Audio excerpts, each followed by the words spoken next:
السلام علیکم۔ پروگرام آئینہ کے ساتھ طاہر احمد بھٹی آپ کی خدمت میں حاضر ہے۔ آپ لوگوں نے تبصرے مجھ سے بھی سنے اور لوگوں نے بھی کہیں نہ کہیں خبر کی صورت میں بھی بات کی، اور بطور خاص ریما عمر والی جو گفتگو تھی وہ بہت شیئر ہوئی، بہت پسند کی گئی۔ ہمارے ایک دوست ہیں بچپن کے، ان کی بیگم نے ایک مضمون لکھا نیو یارک سے، مونا فاروق ان کا نام ہے۔ تو وہ مضمون انگریزی میں تھا اور پرسوں دیکھا ہم نے اور پھر وہ پبلش بھی کیا، لیکن طے یہ ہوا کہ یہ آپ چونکہ سارا اردو یا پنجابی میں بات سنتے ہیں تو اس کو آپ کے لیے ٹرانسلیٹ کیا جائے۔ تو خیر وہ اب مجھے اردو میں مل گیا ہے ٹرانسلیٹ ہو کے، تو وہ میں آپ کی خدمت میں پیش کرنا چاہتا ہوں۔ وجہ اس کی یہ ہے کہ ایک تو ہر ایک کے اپنے 2 پینیز ہوتے ہیں اس میں کنٹریبیوٹ کرنے کے لیے۔ دوسری بات یہ کہ آؤٹ آف پاکستان ایک فیملی جو عرصہ دراز سے جا کے سیٹل ہو گئی نیو یارک میں، بچے بھی ان کے ادھر ہی ہیں، ان کے سارے سٹیکس جو ہیں بظاہر وہ سارے وہیں پہ ہیں، لیکن اس کے باوجود ان کے اپنے کنٹری آف اوریجن میں، جس کو وہ اپنا دیس اور اپنی جڑیں سمجھتے ہیں، جہاں پر وہ اپنی، وہاں پر جو کچھ ہو رہا ہو وہ اس سے لا تعلق نہیں رہ سکتے، ایک بات۔ دوسری بات یہ کہ ود ان کنٹری ایک ایسے طبقے سے جن کے ساتھ ٹارگٹ کر کے ظلم اور ظلم آمیز اور ظلم انگیز آئین سازیاں کی جا رہی ہوں، اس طبقے سے نہ تعلق رکھتے ہوئے بھی بظاہر، یعنی آپ ریما عمر کو یہ نہیں کہہ سکتے کہ وہ احمدی ہیں، وہ ہیں نہیں، لیکن جب ایک بلیٹنٹ قسم کا ظلم ہو رہا ہو تو انسان کی فطرت اگر نارمل اور سعید ہو تو وہ بول پڑتی ہے۔ انہوں نے کانسٹیٹیوشنل ہسٹری پہ نظر رکھتے ہوئے، کانسٹیٹیوشنل ڈیولپمنٹس کو غور سے دیکھتے ہوئے کھل کے جب اپنا اظہار کیا، آپ لوگوں کو خوشی ہوئی۔ تو یہ کیسے ممکن ہے کہ باہر کی سوسائٹی کی ریما عمر جو ہیں وہ گفتگو کریں اور آپ کے اندر جو ہے وہ کسی کو محسوس ہی نہ ہو، اور اگر کسی کو ہو تو وہ کوئی خاتون نہیں ہونی چاہیے، وہ کوئی بھی ہو سکتا ہے، وہ بچہ بھی ہے، وہ لڑکی بھی ہے، وہ لڑکا بھی ہے، بوڑھا بھی ہے، ہر ایک کے ہاں کہنے کے اسالیب جو ہیں وہ بہت میٹر کرتے ہیں۔ کس نے کس لیول پر جا کے ان چیزوں کو اٹھایا، اور آپ کی تحریر بتاتی ہے کہ آپ ان جنرلی کرنٹ افیئرز پر کتنی نظر رکھتے ہیں۔ آپ اگر ہسٹوریکل پرسپیکٹو پہ بات کریں گے تو آپ کا طرز تحریر اور طرز تقریر بتا دے گا کہ آپ ہسٹری کے ساتھ آپ کی ذاتی تعلق کے خاطر کتنا ہے۔ ادب کے ساتھ آپ ادب کے اوپر بات کریں گے، شاعری کے اوپر بات کریں گے، وہاں پر بھی ایسا ہی ہوتا ہے۔ تو احمدیہ آڈینس اور احمدیہ عوام الناس بالعموم، اور ایون جو سرکردگاہ حیثیت بھی رکھتے ہوں، ان کو بہرحال یہ نظر آتا بھی ہے اور واضح بھی رہنا چاہیے کہ انسان کا محسوس کرنے کا عمل جو ہے، اور اس کا پھر اس محسوساتی عمل کے سے گزر کے اظہاریاتی اس میں ڈومین میں جب وہ داخل ہوتا ہے، تو یہ ایک ٹوٹیلٹی اور کلیت کے ساتھ یہ واقعہ ہوتا ہے، کمپارٹمنٹلائزڈ یہ نہیں ہو سکتا۔ یہ قطعاً ممکن نہیں ہے کہ آپ ایک سلیبس دے کے تو پھر اس کے بعد کہیں انہوں رٹ کے ادھے بعد تسی گل کرنی، نو اٹ از ناٹ پاسبل۔ مجھے کل ایک کینیڈا سے ہی ایک دوست نے ڈھونڈ ڈھانڈ کے رابطہ کیا، پرانے ہمارے تعلق والے ہیں اونچے مانگٹ کے، تو انہوں نے کہا کہ ہماری انڈرسٹینڈنگ مجھے یہ تھی کہ آپ کے علاقے کا یا اس طرح کے جو لوگ ہیں وہ دنیا داری میں یہ پڑھ لیا، وہ پڑھ لیا، اس پہ بات کر لی، ریڈیو کو جوائن کر لیا، اخباروں میں لکھ لیا، لیکن لفظ تو انہوں نے استعمال کیا کہ ریلیجن کا تڑکا۔ میں نے خیر ان کو تو مجھ سے عمر میں بڑے ہیں اور مہذب پیار سے بات کر رہے تھے، میں نے تڑکے کے لفظ پہ نہیں، میرے نزدیک یہ تڑکا وڑکا کچھ نہیں ہوتا۔ یہ آپ کے اندر جو چیز جاگزیں ہوتی ہے وہ اپنا ٹیکسچر اور رنگ جو ہے وہ ناگزیر طور پر پھر ظاہر کرتی ہے. وہ آپ کے ایک خوشبو میری سانسوں میں رواں رہتی ہے. اور اس کی بنیاد یہ نہیں ہوتی کہ آپ نے کسی دن یہ سوچا ہوتا ہے کہ میں نے جدو کدی میں گل کرنی ہوئے گی تو پھر میں ذرا مسیح موعود دی وچ ایک ادھی لائن بول دیاں گا. نو، ایسا نہیں ہوتا. آپ نے اس وقت سے جب آپ پریزنٹیشن دینے جا رہے ہیں، دہائیاں پہلے کسی لمحہ سعید میں حضرت مسیح موعود علیہ الصلوۃ والسلام کو انتہائی للک، کسک اور محبت کے ساتھ پڑھا ہوتا ہے، اور آپ کا دل چاہتا ہے کہ یار چلیں، ہمیں وہ زمانہ نصیب نہیں ہوا لیکن یہ سامنے وہ تحریر پڑی ہوئی ہے. علیم صاحب کا ایک شعر سن لیجئے پہلے. نور سے بھر جائے دل، وہ رنگ ہے تحریر کا، آپ کیا ہوگا کہ جب عالم ہے یہ تصویر کا. تو اسی طرح سے ہر شعبہ ہے زندگی کو پڑھنے والے، ان سے مس رکھنے والے اظہار کرنے پہ آتے ہیں، اور ان کا اظہار قطعاً ضروری نہیں ہے کہ وہ جماعتی پلیٹ فارم ہو اور جو اجلاس میں ہی جا کے بات کریں گے. انسانوں کو محسوس ہوگا، وہ اپنے اپنے رنگ میں بات کریں گے. ہاں، جب وہ بولیں گے تو ان کی آواز اور ان کی تحریر اور ان کی تقریر، ان کا لہجہ، ان کی باڈی لینگویج، ان کا بیہیویئر، یہ سارا کچھ بتائے گا کہ اس شخص کی تربیت سلسلہ احمدیہ کے سسٹم کے ذریعے ہوئی ہے. اس بندے کے اندر بانی جماعت احمدیہ کی تعلیم کا جو امن ہے، امن پسندی ہے اور جو ٹھہراؤ ہے، وہ بول رہا ہے.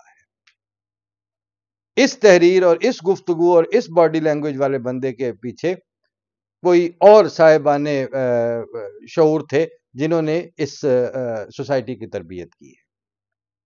یہ چیز ایز اے ہول ظاہر ہوگی، لیکن چمٹی سے پکڑ کے کہ اے جی اسی احمدی ہونے تو اسی انج دی گل کرنی، انج نہیں ہوندا. وہ تو پھر جب آنچ آئے گی تو مکھن گھی ہے وہ پگھلے گا، اس کی چیزوں کی خوشبو ہے وہ ظاہر ہوگی. چلیں، یہ تھوڑے سے اس کے ساتھ، کیونکہ مجھے یہی تھا کہ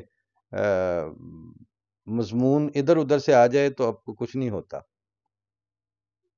احمدی اور احمدی پھر خاتون کا مضمون آ جائے تو ہو پتہ نہیں کہاں کہاں سے کان کھڑے ہو جاتے ہیں.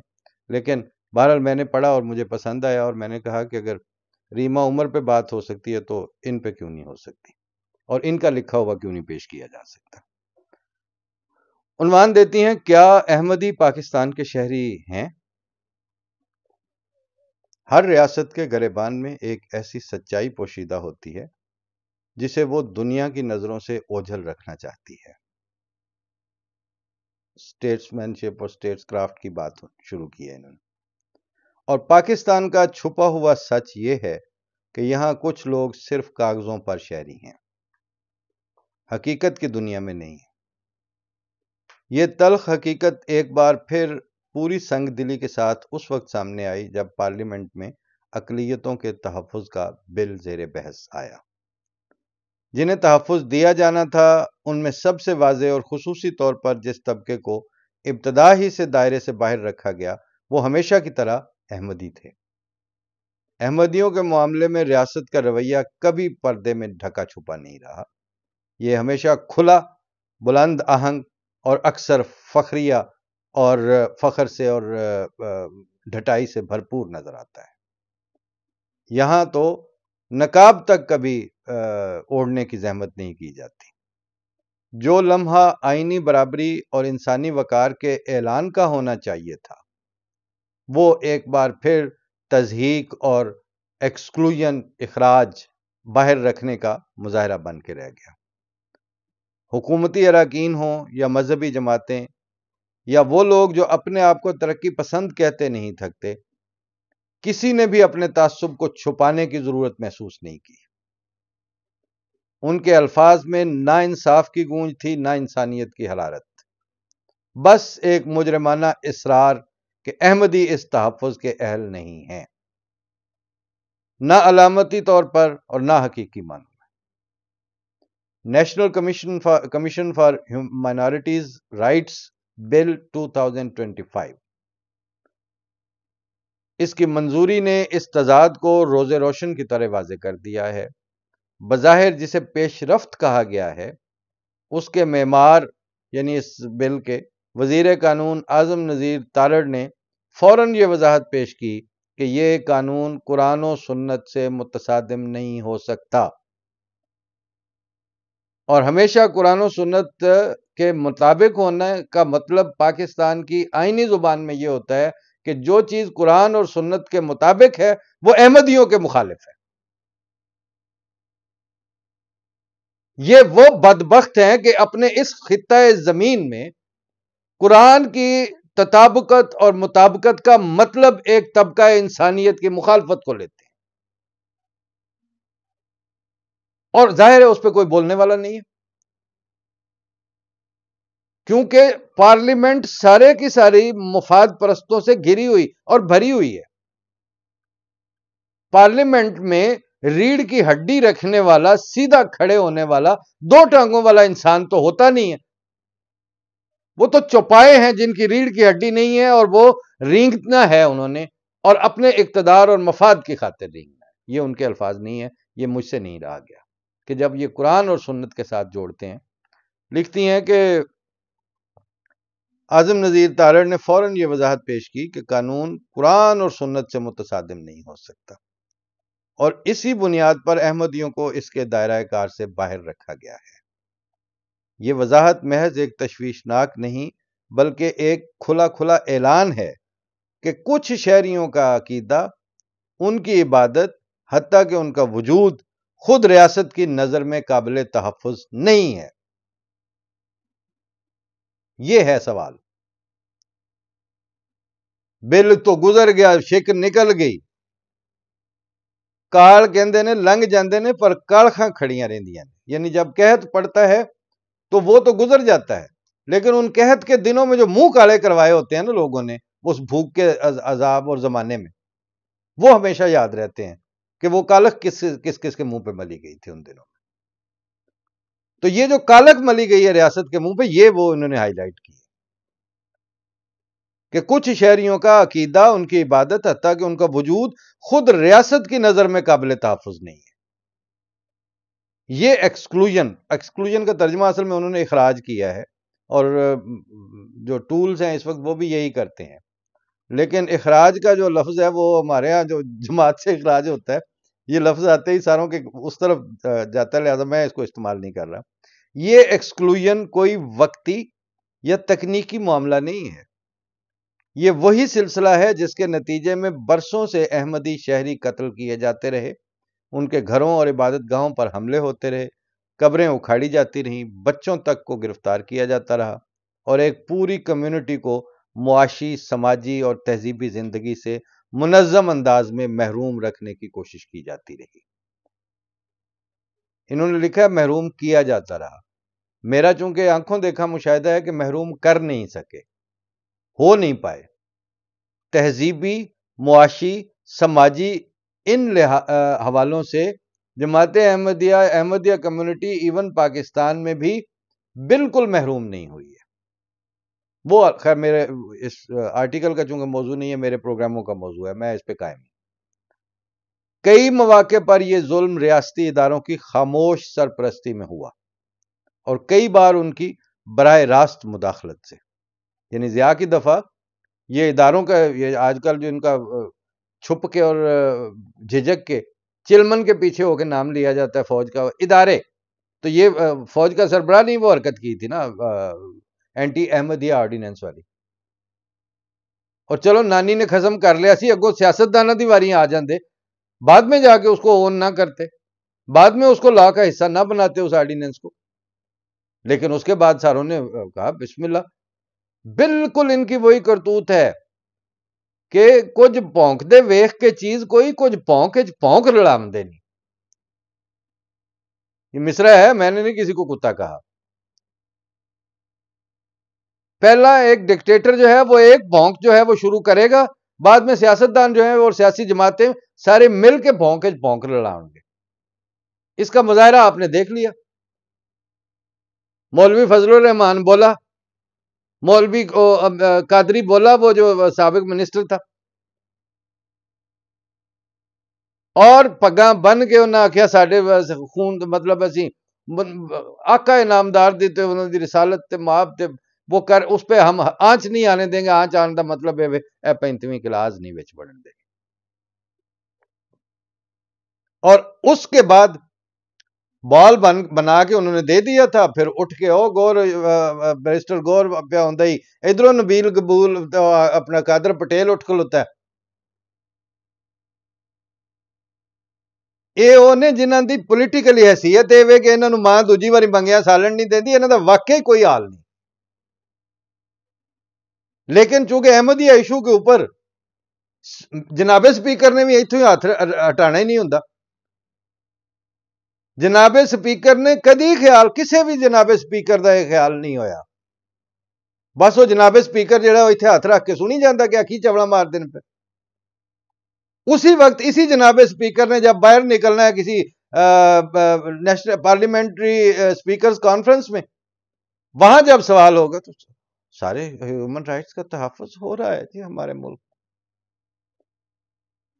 یہ ہوں کمینا پن جہا تھی کرتے رہو تو اسی آخیے بھی نہ بھی تھی کمینا پن پہ کرتے ہو.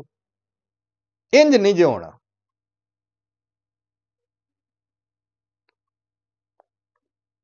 Human rights commission of Pakistan کی تازہ ترین رپورٹیں اس تلخ سلسلے کو ایک مرتب شکل میں پیش کرتی ہیں. ہجوم کے حملے، من مانی گرفتاریاں، عبادت گاہوں کی تالہ بندی، قبروں کی بے حرمتی اور مذہبی شعائر پر پابندیاں. صرف 2025 میں متعدد احمدی مساجد بند کی گئیں. مختلف شہروں میں نمازیوں کو گرفتار کیا گیا، حتیٰ کہ 9 عمر بچوں تک پر مقدمات قائم ہوئے، صرف اس وجہ سے کہ وہ اپنے عقیدے پر عمل کر رہے تھے. کئی علاقوں میں احمدیوں کو مذہبی تہوار منانے تک کی اجازت نہ دی گئی. مقامی انتظامیہ نے ان سے حلف نامے تک سائن کروائے کہ وہ عید نہیں منائیں گے، عبادت نہیں کریں گے. گھروں کو عبادت گاہ قرار دے کر بند کر دیا گیا، قبریں توڑی گئیں، روزگار چھینے گئے، زندگی اذیت میں بدل دی گئی. اور سب سے بڑھ کر یہ سب کسی حادثے کا نتیجہ نہیں تھا. قطعاً یہ سب کچھ اتفاقاً نہیں ہوا. قانون نے اس امتیاز کو اپنے اندر درج کر رکھا ہے. آرڈیننس 20 اور تعزیری دفعات 298B 298C کے ذریعے ان قوانین نے احمدیوں کے ایمان، شناخت، مذہبی اظہار اور عبادت کے بنیادی انسانی حق کو ایک جرم بنا کے رکھ دیا ہے. ووٹ ڈالنے سے لے کر جو کسی بھی شہری کا برتھ رائٹ ہے، ووٹ ڈالنے سے لے کر عبادت کرنے تک ہر حق اس شرط سے مشروط کر دیا گیا ہے کہ وہ خود کو وہ کہیں جو وہ ہیں، جو وہ نہیں ہیں. جو ریاست ان کو کہے کہ تم یہ ہو، وہ اعلان کریں. تو سوال یہ ہے، کیا شناختی کارڈ پر درج ایک نام کسی شخص کو واقعی شہری بنا دیتا ہے؟ اگر شہریت سے مراد وقار، مساوات، امن اور قانون کے سامنے برابر حیثیت ہے تو احمدیوں کی شہریت ایک زخمی حقیقت ہے. ان کا وجود ایک کاغذ پر لکھے الفاظ تک محدود کر دیا گیا ہے، جبکہ ان کے حقوق کو مشروط، متنازع اور اکثر ناقابل حصول بنا دیا گیا ہے.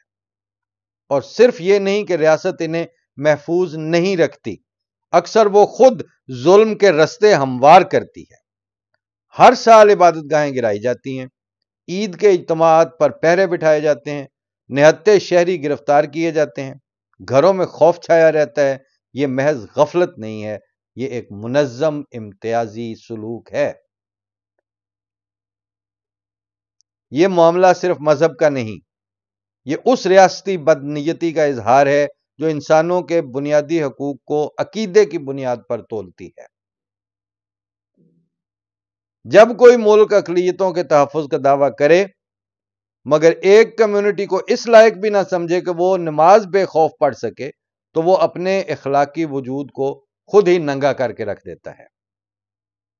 اور جب ریما عمر جیسے لوگ اس دور معیار پر آواز بلند کرتے ہیں تو وہ صرف تنقید نہیں کرتے بلکہ ہمیں وہ آئینہ دکھاتے ہیں جس میں ہم کبھی خود کو ایک منصف اور باوقار قوم سمجھتے تھے۔